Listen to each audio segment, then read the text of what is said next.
Hey there, thank you for joining me for another episode of Total Ramblings. This is my third one today. I have COVID. No point me lying in bed because I just cough and cough and cough. So I am just doing video after video. And this is me talking about Series 2, Episode 6 of Andor, entitled What a Festive Evening. And there will be massive spoilers here. I've literally just finished watching it, and these are my first thoughts. So we we start with a bit of a recap.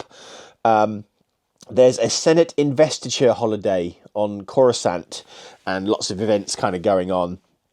And so at one point we see Mon Mothma attending a session at the Imperial Senate, where one of the other senators is extolling the virtues of the Empire, much to Mon Mothma's sort of disgust. Anyway, we start off on the planet Port Steergard, on the Rimmer trade route, where Luthen has gone to pick up Andor, and they make a hyperspace jump to Coruscant, where, of course, Andor gives Luthen a debriefing on what happened on Gorman.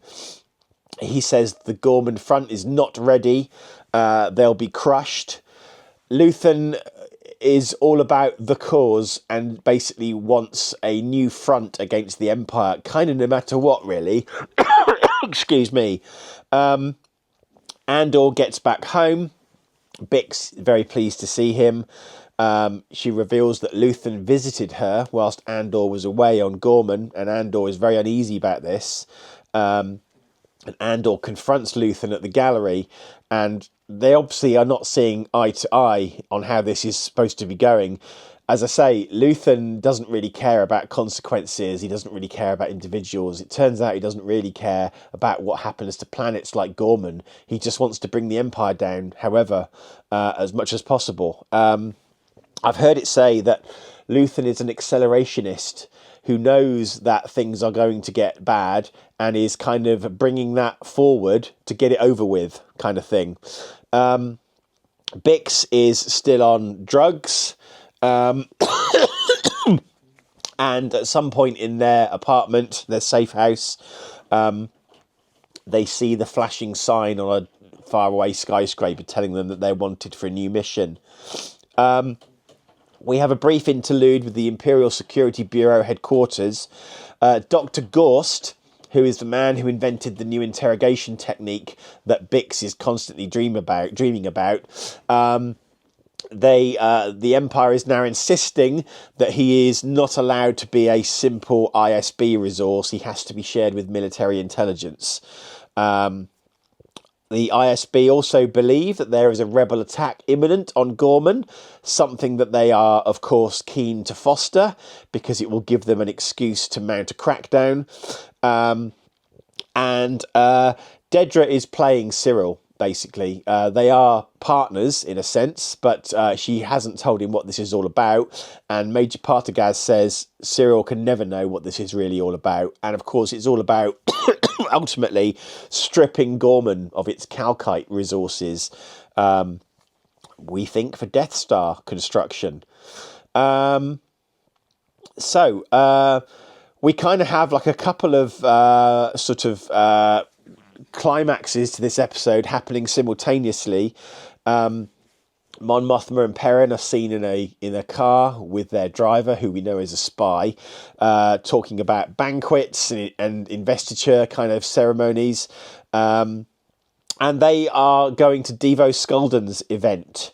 Now, we know that Devo Skulden, we know that he's being bugged by Luthen and Clea, and they are desperate to get the bug removed before his entire art collection is reappraised.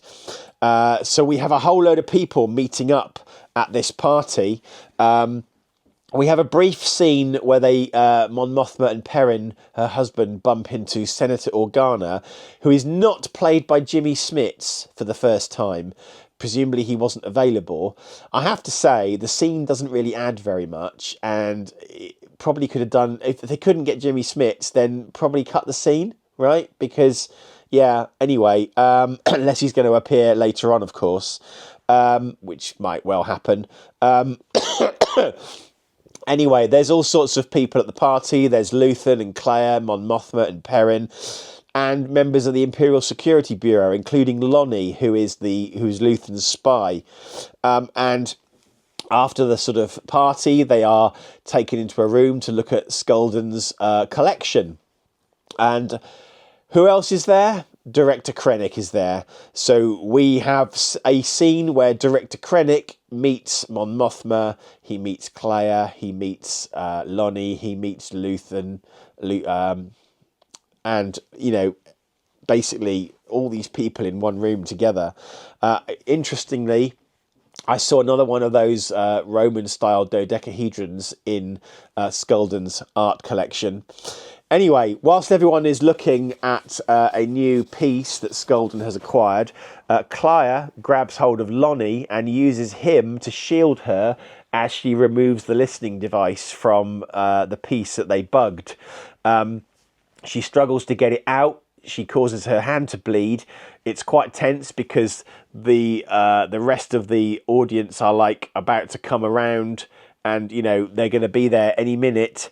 Krennic and Mon Mothma have quite a tense discussion about the nature of rebellion and terrorism. At the end of this scene, the device has been successfully removed. Luthen and Claire are much happier now, and they say, we should have killed Krennic while we were up there. Yeah, you probably should have done, actually, had you known what he was really up to. Simultaneously, alongside this, because obviously these scenes intercut, Vel, who is an agent working for Luthen and who happens to be Mon Mothma's cousin, meets her lover, Cinta, on Gorman. Cinta is an assassin, also employed by Luthen. We saw her in Series 1. We think she's probably responsible for the death of Tay at the end of Episode 3. And they kind of reconcile their feelings for each other. They haven't seen each other for a while.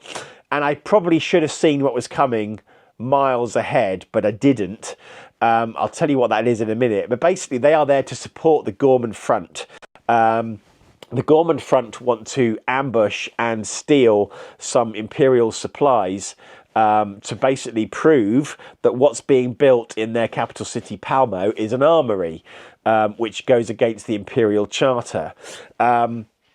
Anyway, whilst this is going on, Major Partagaz and Dedra clear the ISB monitoring room, because this is a top secret operation that they are monitoring. Cyril is there. He's their eyes on the spot, monitoring what's going on. We see as the Gorman Front lay mines, they stop the truck, it's disabled, and they start to unpack the weapons.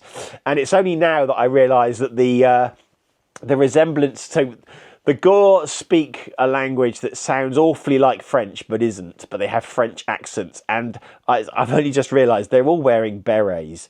This is clearly French resistance kind of inspired. Anyway, earlier on in the briefing, we saw that members of the Gorman Front were challenging what Vel and Cinta were saying, and one of them was particularly keen. He says, we should all be armed. Vel and Cinta said, no, we are the only two that should be armed. You have to follow the chain of command. Unfortunately, he's chosen not to follow the chain of command. And whilst he's tussling with a bystander who wants to get through their sort of blockade and see what's going on, he accidentally discharges a laser pistol, and Cinta is shot dead by accident. The ISB then can't really hold off any longer and call in a response team. The Gorman Front escapes with the shipment, but Vel, obviously having lost her lover and having lost a very valuable fighter, an agent for the rebellion, chastises the guy who had the gun that he shouldn't have had and says, you will wear this like a skin and don't you dare cry, because he didn't follow orders, and they all made it abundantly clear that if they couldn't follow orders, they shouldn't be on the mission. Anyway, we then have a kind of final coda to the episode. We follow Dr. Gorst as he enters a building and goes up in an elevator to to, I'm pretty certain the view outside looked like the Lloyd's building in London, obviously with backdrop, because I know this is filmed in the UK.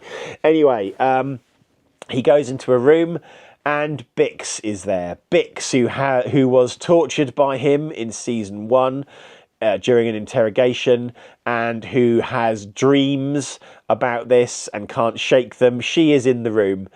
And she binds him to the chair, she covers his mouth, and she puts the torture interrogation device on his head and says it will only feel like forever, and leaves him in the room on his own, presumably to die. I got a kind of Black Mirror vibe off of this, you know. Anyway, she's challenged by a security guard, shoots him, and meets up with Andor outside, who very casually blows up the building. So hopefully laying some ghosts to rest for Bix, and hopefully going some way to getting her off the drugs, and hopefully making her a better agent to work with Andor and Luthen in the start. So, and there we go. That's the end of the second block of Andor Series 2 episodes. I can only assume, so I know that the next block of 3, it's going to be another year on. It's going to be 2 BBY. I can only assume that we're probably going to stay with Gorman, or we're going to, because we know this is building up to something. We know Saw Gerrera's rebels are out there, and we know they're pretty extreme. My assumption would be that the Empire will have cracked down and will be kind of behind the scenes encouraging some rebel atrocities that they can then, in their minds, justifiably go in and put down, and basically start extracting the minerals from Gorman, which presumably will be depopulated at that point. That's my assumption. I don't know. But yes, another solid block of episodes. Obviously very tense in 2 different ways. We've got a heist going on. We've got a party going on at the same time. And then we see Andor, who is not really involved much in this episode, but at the end, he, you know, blows up a building, basically, on behalf of Bix. So, yeah, looking forward to the next block of 3 episodes. I really can't recommend Andor enough. It's so rich in lore and culture and backstory and relations between the characters, and the dialogue is sparkling. It's just amazing. I love it. It's my favourite kind of Star Wars, and I keep saying that. Right, I'm going to edit this episode, and I'm probably going to go to bed for a little while because I don't feel at all well. Please do the usual YouTubey stuff, like, share, subscribe, comment, blah-de-blah-de-blah, and hopefully I will see you in the next episode. Bye-bye.